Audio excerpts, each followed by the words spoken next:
And on that trip to the Philippines, the US Defense Chief will hold talks with his Philippine counterpart and President Ferdinand Marcos Jr. in Manila.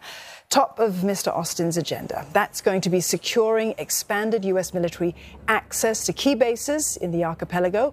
The move will give American forces a strategic position to mount operations in the event of a conflict in Taiwan or the South China Sea.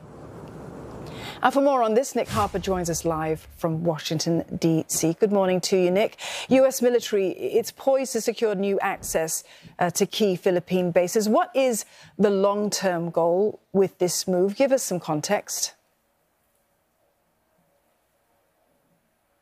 Dawn, this is really all about what we've seen from the Biden administration during the last 2 years since Joe Biden came into the White House, really trying to extend and strengthen cooperation in the Indo-Pacific region. He's been very adamant that he wants to strengthen those alliances, to build on partnerships within the region, really to try and have as much US engagement in the region as possible. And this certainly doubles down on this. It'll be the 6th visit to the region for Lloyd Austin. The Department of Defense says this is all about strengthening and bolstering US regional alliances and partnerships with the aim of sustaining and ensuring regional peace and security. From a very practical point of view, the thinking is that this will give the US access to 2 key military bases in the Philippines. There may be additional sites that are added, and that would allow the US to position itself within the Philippines territories, to be able to have a base of operations to look ahead to the future should there be an attack of Taiwan. From there, it would be very much in a forward operating position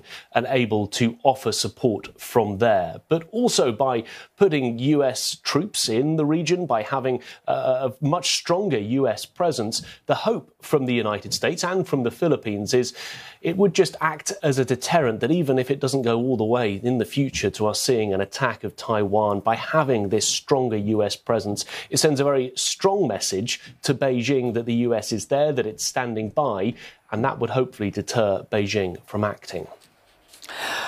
And also, Nick, you know, the effort of Mr. Austin to strengthen Washington's presence via these alliances you've mentioned, that's important. But what's the significance of the timing, though, for his visit to Manila?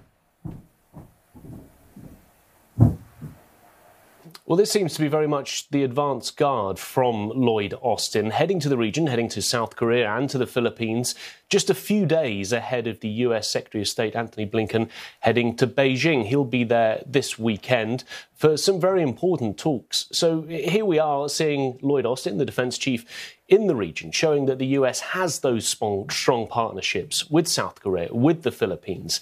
And therefore, it somewhat puts Mr. Blinken in a position of strength when he heads to Beijing. We do know that the Philippines has been concerned for some time about Chinese aggression in the region, that assertions that they've been making in the South China Sea.